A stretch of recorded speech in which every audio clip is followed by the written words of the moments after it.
살아가면서 계획들을 세웁니다. 뭐 1년 초가 되든 또 휴가 기간이 다가오든 우리에게 어떤 계기들이 있을 때마다 좋은 일들이 또는 좋지 않은 상황이 오더라도 이것을 어떻게 헤쳐나갈 것인가 또는 어떻게 이런 시간들을 잘 누릴 것인가를 우리는 계획을 하면서 인생을 살아갑니다. 근데 문제는 우리가 늘 바라는 대로 계획하는 대로 되지 않는다는 것입니다. 물론 잘 되는 경우도 있지만 뜻대로 되지 않는 경우가 대다수가 아닐까 생각이 됩니다. 그래서 우리가 어떻게 이런 것들을 잘 계획을 세워서 이루어가느냐에 따라서 우리들의 인생의 방향이 달라진다는 것을 알 수 있을 것입니다. 이 인생의 계획에 대해서 이것이 세운 대로 되지 않아서 다른 일로 인해서 좋게 좋은 결과를 가져왔던 예들도 있고요. 그렇지 않은 많은 예들이 있는데 미국의 귀한 사업가 가운데 이런 사람이 있습니다. 여러분 아마 들으시면 잘 아실 것입니다. 리바이 스트라우스라고 하는 유대인이었습니다. 리바이 스트라우스는 이분은 독일에서 태어난 유대인이었습니다. 그래서 엘시 퀴나시라고 하는 유대인인데 이들은 로마 시대 때부터 이 독일 쪽으로 이렇게 디아스포라로 가서 늘 그 지역에서 살아왔던 유대 공동체의 후손입니다. 그래서 특별히 그들은 그곳에서 살다 보니까 우리 한국 사람들도 우리끼리 살다 보면 알게 모르게 우리들의 전통과 우리들의 문화를 이렇게 지키고 또 이렇게 다음 후손들에게 전하는 것처럼 이들이 이스라엘을 떠나서 다른 곳에서 살다 보니까 유대인들의 정체성을 지키기 위해서 나름대로 그 후손들에게 매우 보수적으로 아주 말씀 가운데 또는 그들의 문화를 잘 지키면서 살아갈 수 있도록 했던 그런 가정에서 자랐다는 것입니다. 그러다 보니까 1800년대까지 이런 사람들은 히브리어를 잊지 아니하고 사용했던 사람들입니다. 이 리바이스가 18살 되던 해에 독일을 떠나서 뉴욕으로 건너왔습니다. 건너와 가지고 자기의 형이 일하고 있는 원단 상에 들어가서 같이 사업을 하는 일을 도왔습니다.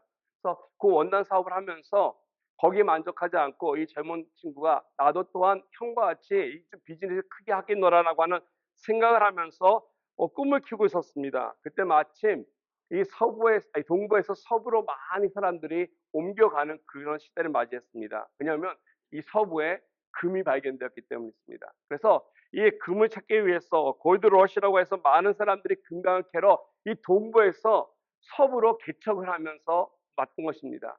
이 젊은 리바이스와 더불어서 나도 또한 그들과 함께 가서 나의 꿈을 펼쳐보리라 생각을 하고 동부에서 서부로 캘리포니아로 왔다는 것입니다. 그 해가 1849년도였습니다. 그래서 와 가지고 무엇을 했냐?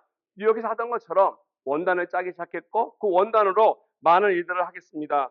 그래서 많은 사람들이 그가 했던 원단을 가지고서 주문받기 시작했는데 그는 특별히 이 원단을 좀 두툼한 걸로 했기 때문에 군부대가 많이 필요로 했습니다. 왜냐하면 천막을 치는 상태였기 때문에 천막을 치는 원단을 그가 잘 만들어서 조달을 했다는 것이죠. 그래서 많은 군부대들이 서부를 개척하기 위해서 되었을 때 그들에게 이 원단을 제공했기 때문에 큰 돈을 벌 수 있는 확률이 높았습니다.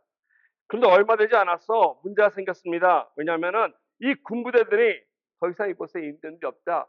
다른 곳으로 이동하게 된 것입니다.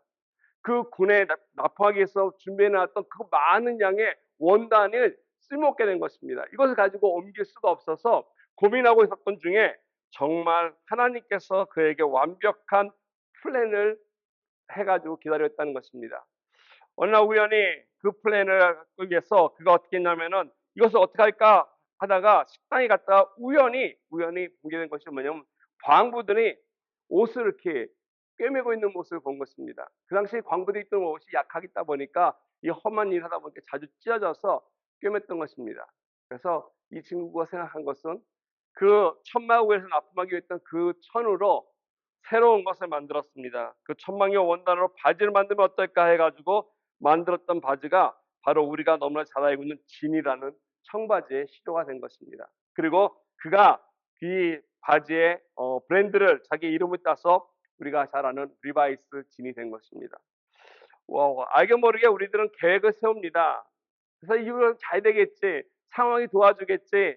그래서 잘 될 것 같은데도 이런 것이 틀어질 때가 있고 우리가 생각지 않았던 일로 인해서 우리가 계획했던 것대로 되지 않을 때가 많습니다. 우리들의 인생이 그렇지 않을까 생각됩니다. 우리가 아무리 완벽하게 계획을 세워도 그 계획은 다르고 하나님께서 우리 개개인을 향하신 플랜이 또 있다라고 하는 사실을 우리의 인생을 살아가면서 예수를 믿으면서 하나님을 섬기면서 깨닫고 알아야 한다는 것입니다. 그리고 하나님이 세우는 플랜은 역시 우리 거와 다릅니다. 그의 계획은 완벽하고 또 그의 계획은 항상 확실해서 좋은 결과를 가져오고 열매를 맺는다는 것입니다.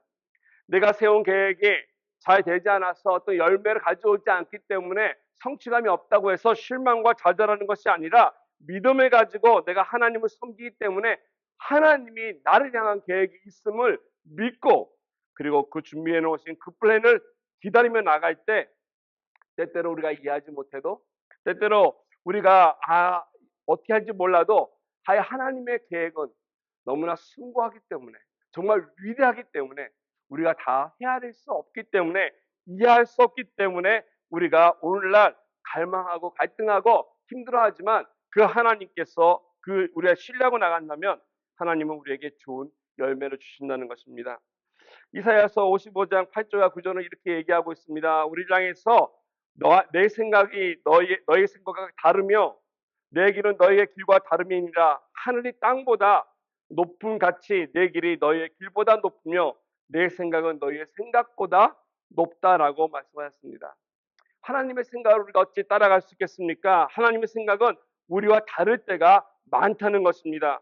그래서 그의 계획은 우리와 다르고 그의 계획은 항상 우리보다 앞설 뿐 아니라 완벽하고 온전하며 그리고 우리에게 위해서 옳다는 것입니다.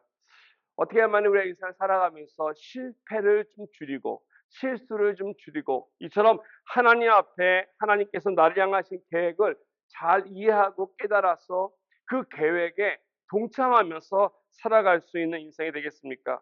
그래서 하나님이 우리에게 주고자 하는 것들 더 많은 것들보다도 하나님이 주시고자 하는 참된 이 행복과 이 복을 누리며 살아갈 수 있겠습니까? 오늘 말씀을 보면서 이와 같은 것에 대해서 약간 은혜를 나누기 원합니다. 오늘 본문 보시면 하나님은 계획이 있는데 이 계획을 이스라엘에게 향한 계획이 있었음을 오늘 바울을 통해서 밝혀주고 계십니다. 우리가 아는 대로 하나님은 이스라엘 백성들을 정말로 사랑하셨습니다. 그들을 많은 민족 가운데 선택하시고 부르시고 그들에게 기대하신 바가 컸다라고 하는 것입니다. 창세기 보면은 많고 많은 사람 가운데 하나님은 아브라함을 부르셔서 그에게 언약을 맺으셨습니다. 그와 함께 언약을 맺고 그를 통해서 그 후손들이 큰 민족이 될 거라고 하는 약속을 하나님께서 주셨고 그리고 그로 하여금 기대하게 하셨다는 것이죠. 출애굽을 통해서 하나님께서는 그 약속대로 큰 민족을 이루게 하셨고 애굽에서 나오게 하셨습니다. 물론 애굽 안에 있으면서 여러 가지 어려운 환경이 있었지만 마치 이 애굽이 어린아이를 잘 이렇게 돌보고 또 케어할 수 있는 인큐베이터 같은 그러한 기관이 아니었을까 생각됩니다. 70명이라고 하는 한 대가족이 내려갔지만 한 민족이 형성이 돼서 그곳에서 나오게 됐던 것입니다. 이런 면에서 하나님께서는 이 이스라엘을 내보내시면서 애굽에서 출애굽시키면서 다른 이방 민족에게 기대했습니다. 너희들이 제사장 나라가 되어서 살아있는 나하 여호와 하나님을 좀 알려라. 좀 그에게 증언해라. 그들에게 하나님이 누군지를 알리고 하나님의 뜻을 전하기를 이스라엘 민족에게 기대하셨다는 것입니다. 근데 문제는 안타깝게도 이와 같은 큰 하나님의 기대하심과 그의 뜻을 이스라엘이 저버렸다는 것입니다. 알지 못했습니다. 깨닫지 못했습니다. 오히려 하나님을 섬기는 것이 아니라 이방민들에게 섬기는 우상을 따라갔고 불순종하였습니다. 그 결과 우리가 알다시피 그 나라가 바로 서지 못하고 둘로 쪼개지다 못해서 북왕국은 아수르에게 그리고 남왕국은 바벨론에게 포로가 되고 할 수 있는 수치와 부끄러움과 멸망을 당하는 그런 역사를 그들이 알게 됐던 것입니다. 하나님은 선한 뜻을 가지고 정말로 그들을 택해서 그들에게 좋은 계획을 가지고 계셨건만 그럼에도 불구하고 그들은 하나님 앞에 하나님의 뜻을 알지 못했기 때문에 불순종한 길로 나갔던 것입니다. 이와 같은 백성들을 하나님은 버리시고 다른 민족을 택해서 하실 수도 있었음에도 불구하고 하나님은 그렇게 하지 않으셨습니다. 하나님은 그들 가운데서도 이렇게 불순종했던 그들 가운데서 남은 자들을 찾으셨음을 우리 말씀 속에서 볼 수 있습니다.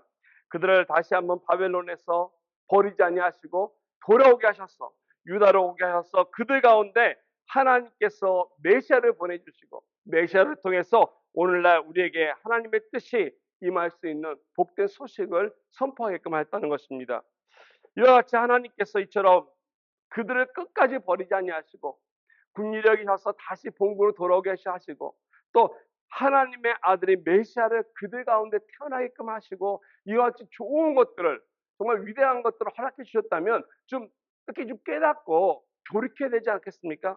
하나님 앞에 이스라엘 민족이 다시 돌아와서 하나님 감사합니다. 우리 국리력이 있으니 고맙습니다를 여기고 잘 섬겨야 텐데 오히려 그들은 그들에게 온 메시아를 리젝했다고 말씀하지 않습니다. 거부했다, 거절했다라고 성경은 얘기하고 있습니다. 이래서 결국 이 이스라엘 민족은 그 이후에도 뿔뿔이 흩어지고 있는 그러한 안타까운 결과를 얻게 됐다는 것입니다. 이 역사적인 대목을 바울은 얘기하면서 이런 질문을 던집니다. 그 질문이 오늘 1절인데 이렇게 얘기하고 있습니다. 그러므로 내가 말하노니 하나님이 자기 백성을 버리셨느냐? 그렇다고 해서 이처럼 메시아를 거부했기 때문에 이 이스라엘 사람들이 이제 로마로 짓밟히고 뿔뿔이 흩어졌기 때문에 하나님이 그러면 이제 이스라엘을 다시 한번 구원하지 않고 그를 부르지 않고 버리셨느냐라는 질문입니다. 이와 같은 기대를 가지고 불순종했음에도 불구하고 일쳐 나갔는데 어떻게 됐냐라는 것을 물어보고 있습니다. 그런데 이 질문을 던진 바울은 이렇게 대답합니다. 결코 그럴 수 없다라고 답변을 적고 있습니다. 하나님 앞에 실패하고 하나님 앞에 불순종하고 하나님 예수 그리스도의 하나님의 메시아를 거부하면서 하나님의 뜻대로 살지 못했지만 하나님은 그 이스라엘을 저버리지 않았다라고 바울은 확신하고 있습니다. 왜 그렇습니까? 그 증거가 자기라는 거예요. 나라는 것입니다. 왜 그렇습니까? 사도 바울이 유대인이라는 거죠. 내가 유대인인데 하나님이 유대인을 버리지 않았다는 거야. 이스라엘 버리지 않았다. 그 증거가 어디냐? 나 유대인, 나 바울을 했다는 것이 아니겠습니까? 오늘 그러면서 소개하죠. 나는 아브라함의 씨요 베냐민의 지파가 아니겠습니까? 나를 봐라. 나를 봐서라도 우리 하나님이 우리 이스라엘을 저버리지 않았다고 하는 증거가 여기 있다라고 하는 담대함을 얘기하고 있습니다. 바울만 그렇겠습니까? 실제로 우리에게 복음을 전해준 예수님의 제자들은 다른 민족 사람들이 아니었습니다. 다 유대인들이었습니다. 초대교회 성도들의 다수가 유대인이었습니다.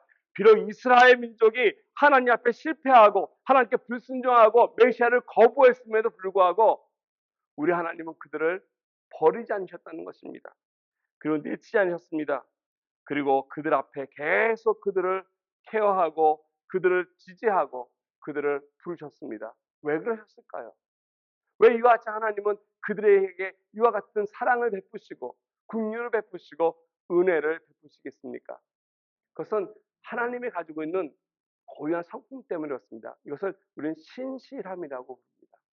하나님의 신실함 때문에 한 번 선택하신, 한 번 결정하신 것을 버리지 아니하시고 그 자를 끝까지 책임지시는 그 하나님을 우리 바울은 잘 알고 있기에 오늘 2절 말씀 보시면은 그에 대해서 고백합니다. 하나님이 그 미하신 자 자기 백성을 버리지 아니하였다라고 말씀하고 있습니다. 여기 미리하신 자라고 하는 것은 그가 택한 백성을 얘기하고 있습니다. 분명히 이스라엘을 얘기하고 있습니다. 이스라엘을 내치지 아니했다는 것입니다. 이것만이 이유가 아닙니다. 한 가지 더 좋은 이유가 있는데 오늘 말씀 맨 마지막 절 11절과 12절에 가서 보시면은 하나님께서 왜 이스라엘을 버리지 않았는지에 대해서 이유를 밝히고 계십니다. 거기 보니까 그러므로 내가 말하노니 그들이 넘어지기까지 실족하였으나 이스라엘이죠. 그럴 수 없느니라 그들이 넘어짐으로 구원이 이방인에게 이르러 이스라엘로 시기나게 함이니라. 그들이 넘어짐이 세상의 풍성함이 되어 그들의 실패가 이방인의 풍성함이 되거든 하물며 그들의 충만함이리요. 하나님께서 그들을 버리지 않은 이유가 또 한 가지 있다는 것입니다. 하나님의 기쁜 소식이 그들로 하여금 이방인들에게까지 온 민족에게 확장되고 퍼질 수 있었던 좋은 계기가 되었음을 말씀해주고 있습니다. 이스라엘 실패했음에도 불구하고 하나님께서 세우신 계획은 실수 없이 진행되고 있다는 것입니다. 이스라엘이 했어야 하는데 이스라엘이 못했음에도 불구하고 하나님께서는 그들을 통해서 그들의 실수와 그들의 불순종과 그들의 거부를 통해서도 하나님께서는 하나님의 뜻을 이루어 가시는 모습을 오늘 말씀에서 볼 수 있습니다. 첫 번째가 그 복음이 이방인들에게 주어졌다고 하는 놀라운 기회가 있지 않습니까? 유대인들이 거부했던 그 복음이 이방인에게 돌아갔고 많은 이방인들이 하나님께로 돌아왔다는 것입니다. 두 번째는 오늘 말씀 속에서 보니까 시기나게 했다라고 합니다. 언젠가는 아마도 이스라엘 사람들이 하나님 앞에 돌아올 것이라고 하는 사실입니다. 참고로 오늘 25절 말씀에 보시면 이방인의 충만한 수가 돌아오기까지라고 하는 말씀을 바울은 얘기해 주고 있습니다. 앞으로 또 말씀드리겠지만 언제가 될지 모르지만 이방인 모두에게 복음이 증거가 되는 어느 시점에 분명히 하나님은 그가 선택했던 처음부터 불렀던 이스라엘 또한 그 구원의 역사에 포함시키리라 생각이 됩니다. 그 결과 12절에 있는 말씀처럼 이스라엘 충만함을 이루기 위한 목적이 있음을 밝혀주고 있습니다. 이스라엘의 충만함이라고 하는 것은 이스라엘 충만한 숫자를 말하는 것이고 또 로마서 11장 전체가 말씀드린 것처럼 9장, 10장, 11장 이어지면서 계속해서 역사 가운데 이 계획을 이끌어 가시는 하나님의 모습을 이스라엘을 통해서 잘 바울은 우리에게 말씀해 주고 있습니다. 이 충만하다라고 하는 이 말이 참 재밌습니다. 이 충만하다고 하는 말은 풀리라고 하는 건데 레오마라고 하는 뜻입니다. 이거는 하나님께서 준비해 놓으신 것을 조금이 아니라 꽉 찬 대로, 가득 찬 대로, 모자람이 없이 차고 넘칠 정도로라고 하는 말씀이라고 할 수 있습니다. 그래서 하나님께서 우리 향하신 계획이라고 하는 것은 조금 더 이 뭐랄까요, 모자람 없이 벗어나는 거 없이 온전히 이루어진다라고 하는 것입니다. 우리가 인생을 살아가면서 이스라엘만 이렇게 봤을 때 그들만 불순종하고 실패하고 하나님께 등을 돌렸겠습니까?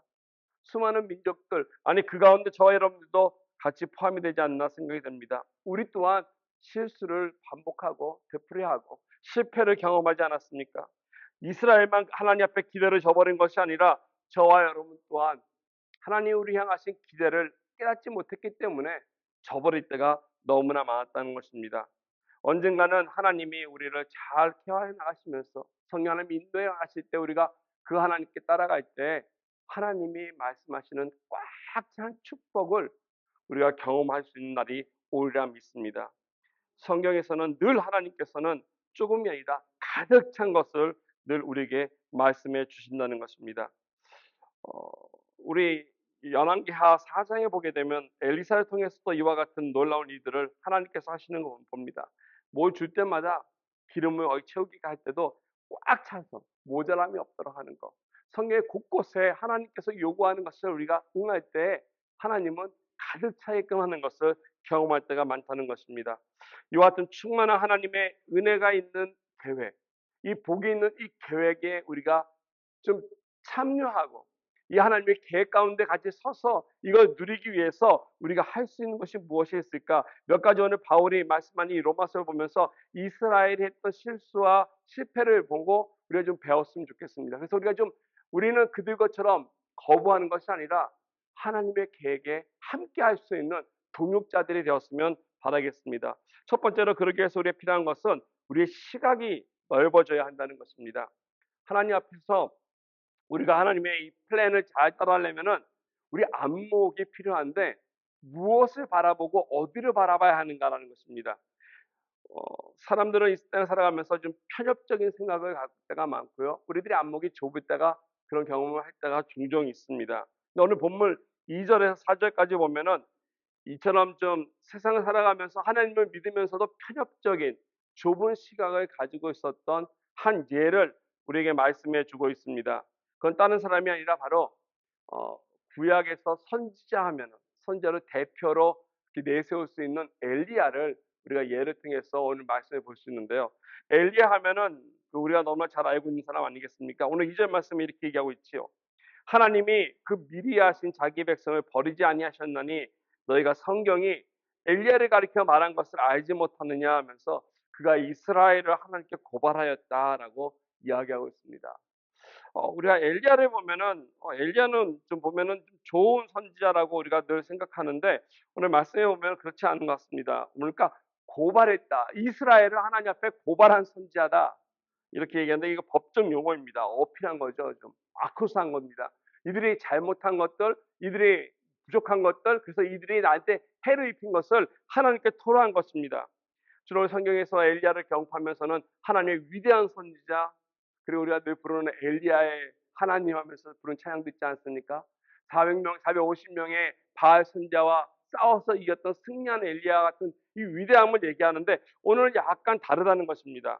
이 엘리야가 하나님께 나와서 이스라엘 고발했는데 그 고발을 이어지는 내용이 이어지는 3절을 보면은 이렇게 말씀하고 있습니다. 그가 이렇게 고발합니다. 주여, 그들이 주의 선지자들을 죽였으며 주의 질환들을 헐어버렸고 나만 남았는데 내 목숨도 찾나이다. 이 말을 좀 다른 뜻으로 얘기하면 이렇습니다. 하나님, 지금 다 모든 사람들은 다 하나님을 버리고 다 도망갔습니다. 나만 남았습니다. 다 하나님을 대적하고 떠나갔는데 나만 홀로 하나님을 위해서 열심히 고군분투했습니다. 이런 뜻이에요. 나만 열심히 하나님을 위해서 싸우고 하나님을 위해서 살아가고 있습니다라는 것입니다. 북왕국에 살던 모든 이스라엘 백성들이 그곳에 있는 선자들을 다 죽이고 하나님 앞에 있던 모든 질환들을 다 헐어버리고 대적했는데 나는 꿋꿋이 그들에게 복종하지 아니하고 대적하면서 서 있다라고 하는, 그래서 좀 약간 어떻게 보면은 자기를 내세우기도 하고 원망도 섞인, 그러면서 좀 자랑스러운 이런 투로 하나님 앞에 고발하고 있다라는 것입니다. 여기 보면은 이 엘리야가 자기 입장에서 상황들을 판단하고 본 것입니다. 그가 본 것이 잘못된 것이 아닙니다.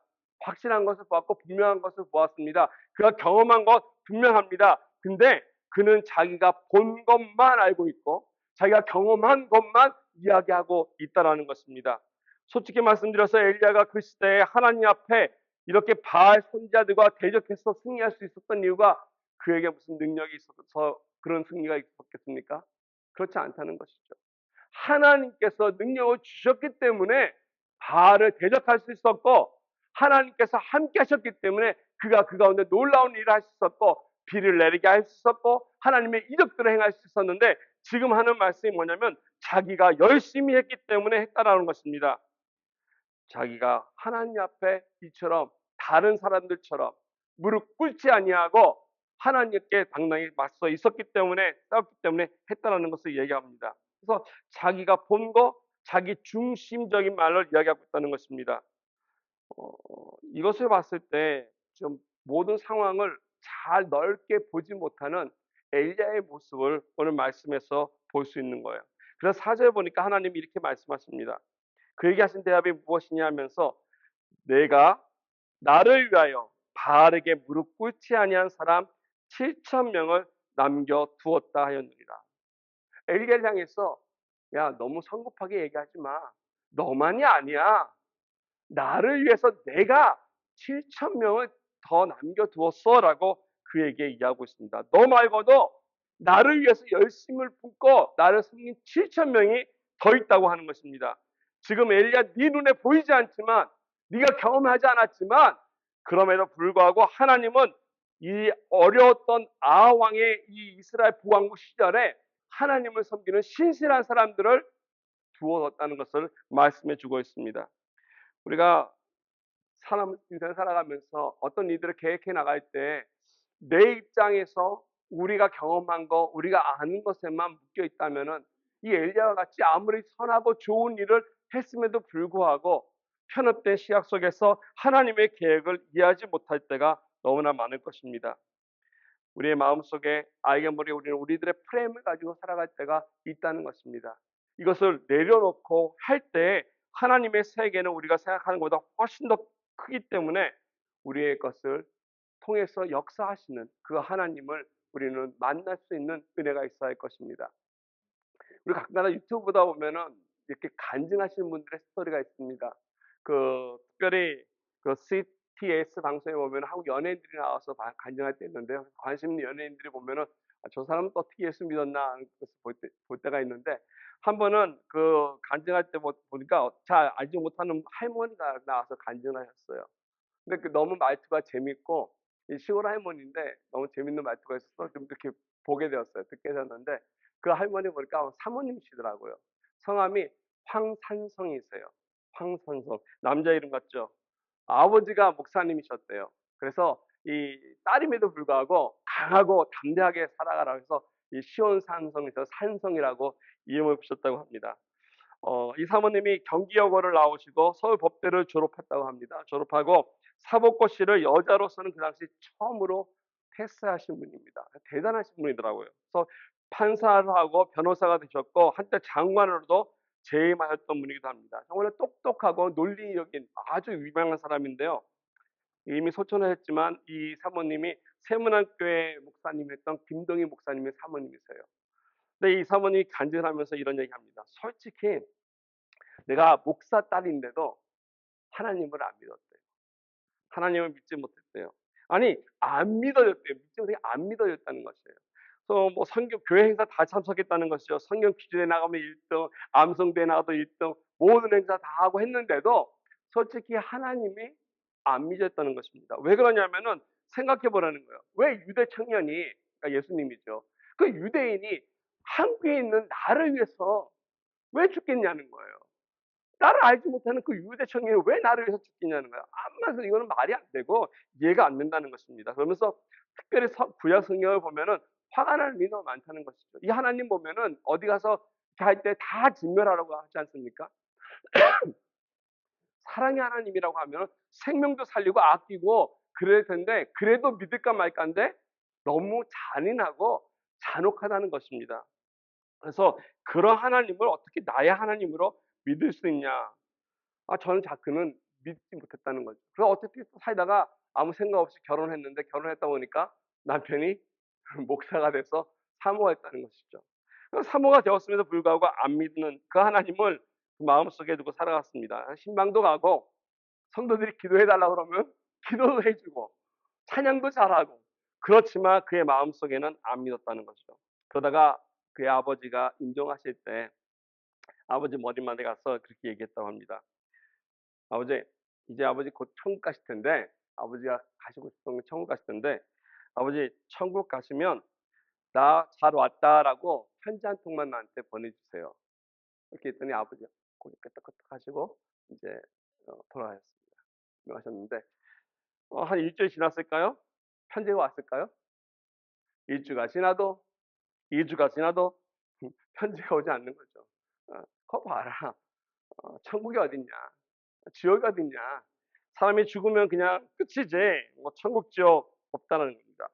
그래서 2주 지난 끝이나 잠을 자는데 꿈에 정말로 자기가 한 번도 꾸지 못했던 그런 꿈을 꿨는데 하나님이 지옥을 보여주셨답니다. 지옥. 근데 너무 무서워. 큰 블랙홀 같은 게 있어가지고 자기는 막 빨아들이는데 너무 공포스럽고 두렵고 무서워서 자기도 모르게 쫙 외치면서 잠에서 깼다는 것입니다. 식은땀 쭉 뿌리면서. 그러면서 그 경험을 통해서 느낀 게, 하나님은 진짜 살아계시구나. 그 꿈을 통해서, 물론 성경적이진 않아요. 우리는 몰라요. 근데 그 이후로부터 다시 성경을 보게 되었고, 말씀을 보게 되었고, 공부하게 되었고, 읽고 하는 동안에 그 말씀을 통해서 그 하나님을 다시 발견하게 되었고, 만나게 됐다는 그 은혜의 말씀. 그래서 하나님은 이제 전하고 있고, 이제는 믿어서 전하고 있고 하는 것을 얘기하면서 하는 말이, 똑똑한 지성이 있지라도 이거 지식으로 하나님 믿는 게 아니라 우리는 체험이 필요하다. 그 하나님께서 그런 체험들을 우리에게 허락하신다는 것입니다. 우리의 프레임에 갇혀서 이런 거야라고 하는 정보를 통해서, 지식을 통해서 믿는 하나님이 아니라, 우리 하나님은 살아 역사하시는 분이기 때문에 우리에게 느끼게 하시고 체험케 하시고 깨닫게 하셔서 우리가 상상하는 것 이상, 생각지 못하는 방법으로 우리에게 하나님의 존재를 알리시는 분이라는 것을 그녀는 간증하고 축복한다는 이야기를 했습니다. 여러분 어떻습니까? 내가 보지 못해도 우리 하나님은 존재하십니다.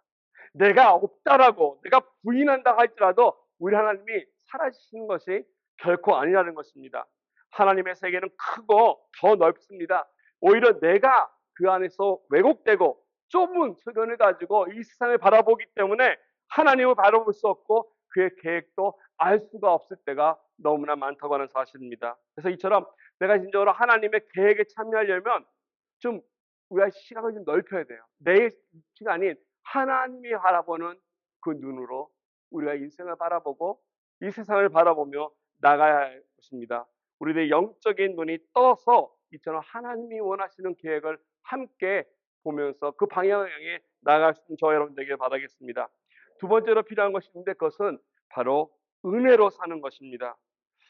하나님의 계획을 내가 바라보고 그 가운데 살아가는 삶의 자세에 있어서 그 계획을 실행하고 도역하는 데 있어서 은혜로 사는 것을 배우지 아니하면 이 하나님의 계획을 우리는 경험할 수가 없다는 것입니다. 우리가 구원받은 거 내가 잘나서 구원받은 거 아니지 않습니까? 우리는 은혜로 구원받았습니다. 이뿐만 아니라 구원만 은혜로 받은 게 아니라 구원받은 이후의 크리스찬의 삶이 은혜로 산다라고 하는 사실을 우리 잊지 말아야 할 것입니다. 구원은 하나님이 은혜를 주셨는데 그다음부터는 내가 이 구원을 잘 유지하려고 노력하고 애쓰고 열심히 사는 것이 아니라 결코 그것이 아니라 나의 힘이 아닌 하나님의 은혜로 이어져서 살아간다고 하는 사실입니다. 나의 힘으로 뭔가 이루려고 하다 보니까 구원은 받았음에도 불구하고 그 구원을 하나님의 은혜로 내가 깨닫지 못할 때가 너무나 많다는 것입니다. 오히려 이것이 내 열심이 하나님의 은혜로부터 멀어지게 하고 오히려 나를 시험 들게 하고 오히려 그걸로 인해서 하나님께 등을 돌리게 되는 결과를 가지고 올 때가 있다는 것입니다. 오늘 본문 5절의 7절 말씀 보시면 사도 바울이 이것을 잘 염두에 두고서 두 가지의 종류의 삶을 우리에게 보여주고 있습니다. 남은 자를 소개하는데요. 이렇게 얘기합니다.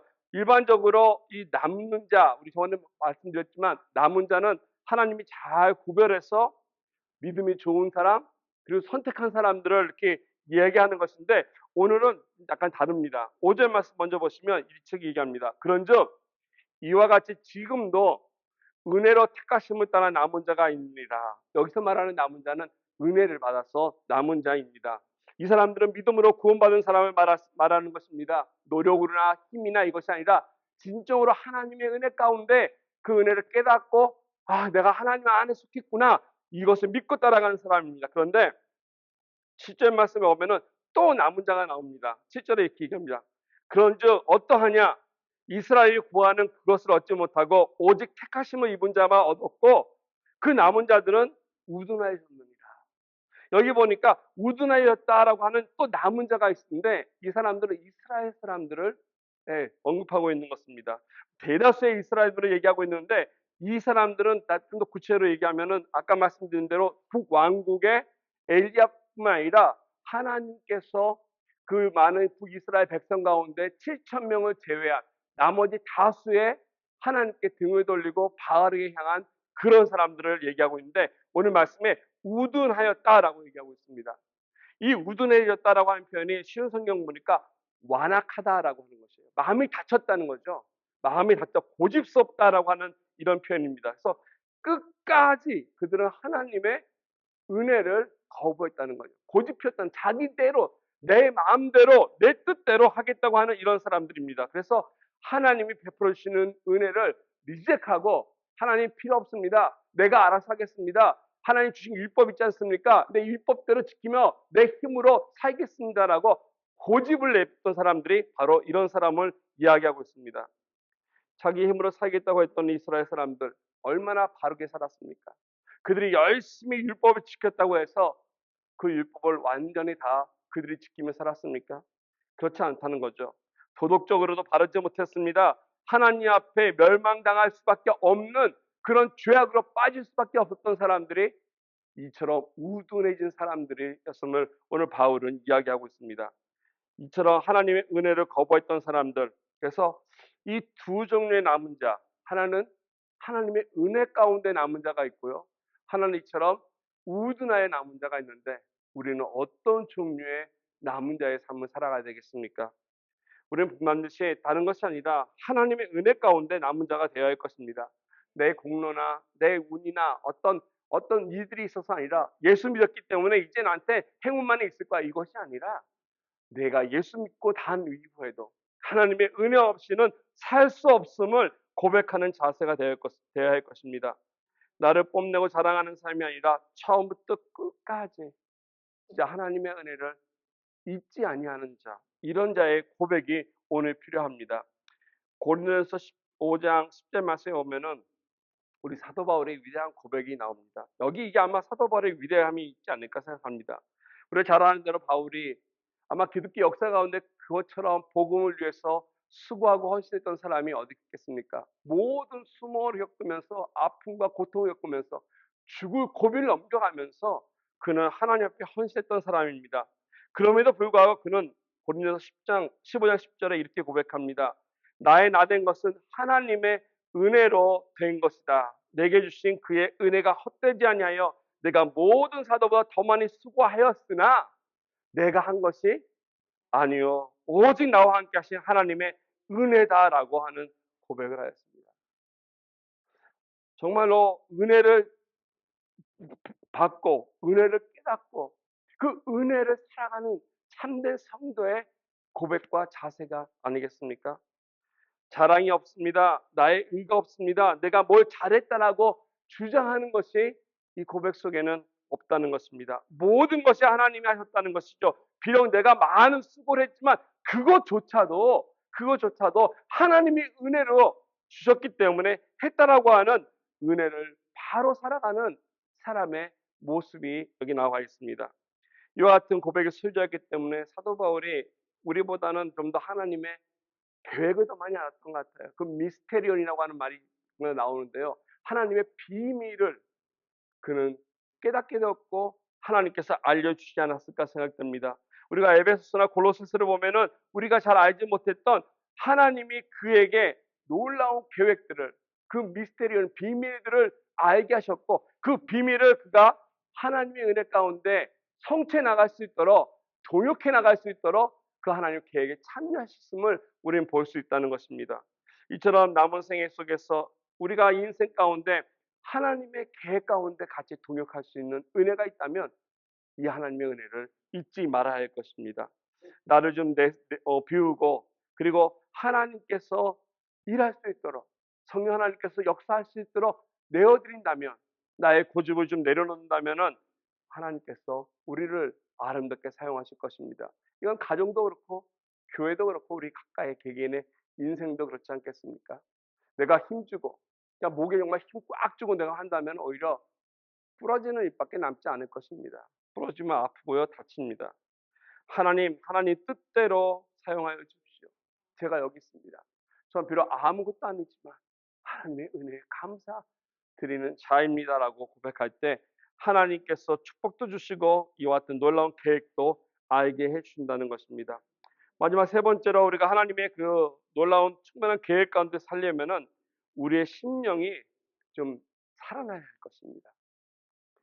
마비된 심령이 살아나야 하는데 여기에 하나님의 귀한 계획이 있다는 것입니다. 오늘 본문 8절에서 10절까지 보시면 하나님의 은혜를 거부하고 하나님 말씀대로 살지 않겠다고 했던 사람들, 그 우둔한 사람들, 이런 사람들이 어떤 삶을 살았는지 보여주고 있는데요. 8절 말씀에 보시면 이렇게 얘기하고 있습니다. 기록된 바 얘기하면서 하나님이 오늘까지 그들에게 혼미한 심령과 보지 못할 눈과 듣지 못할 귀를 주셨다 함과 같다라고 얘기하고 있어요. 여기 혼미한 심령이라는 표현인데 이것은 혼미하다라고 우리 성경 번역하고 있는데 이게 마비된 것을 얘기합니다. 마비.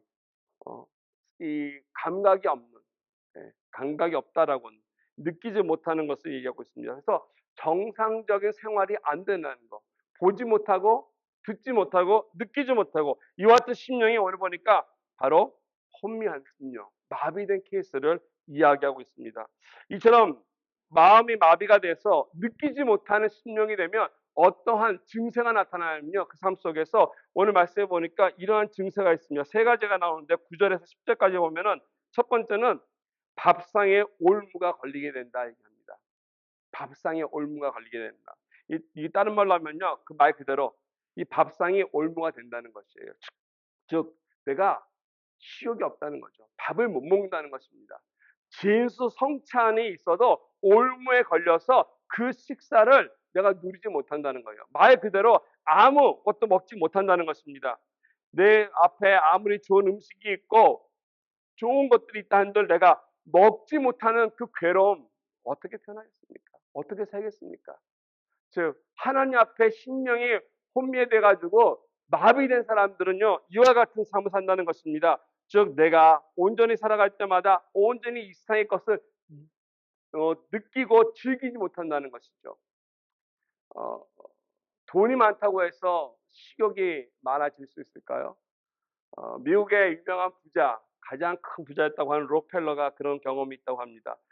아파가지고 병원에 입원했습니다. 병원에 입원해가지고 누워있는데 그는 아파서 한 끼를 먹지 못하는 그런 상태에 있었는데 창문 바깥으로 런치 타임이 됐는지 허름한 옷차림의 노동자가 일하고 오다가 벤치에 앉아가지고 도시락을 깝니다. 보니까 별거 아닌 것 같아요. 아마 집에서 만든 샌드위치나 뭐 햄버거 같은 거겠죠. 근데 그것을 얼마나 맛있게 먹는지. 그러면서 하는 말이 이렇게 나왔습니다. 먹여보면서 저 노동자가 먹고 있는 저 식욕이 나에게 있으면 얼마나 좋을까. 내가 아무리 돈이 많아도 저 식욕이 없어서 먹지 못한다고. 아무리 돈이 많다 한들 이 인생에서 식욕이 없다면 행복할 수 있겠습니까?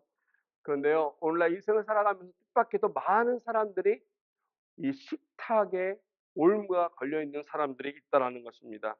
두 번째로 보니까 눈이 흐려서 보지 못하는 증세가 있습니다. 다른 말로 하면 통찰력을 상실한 것입니다.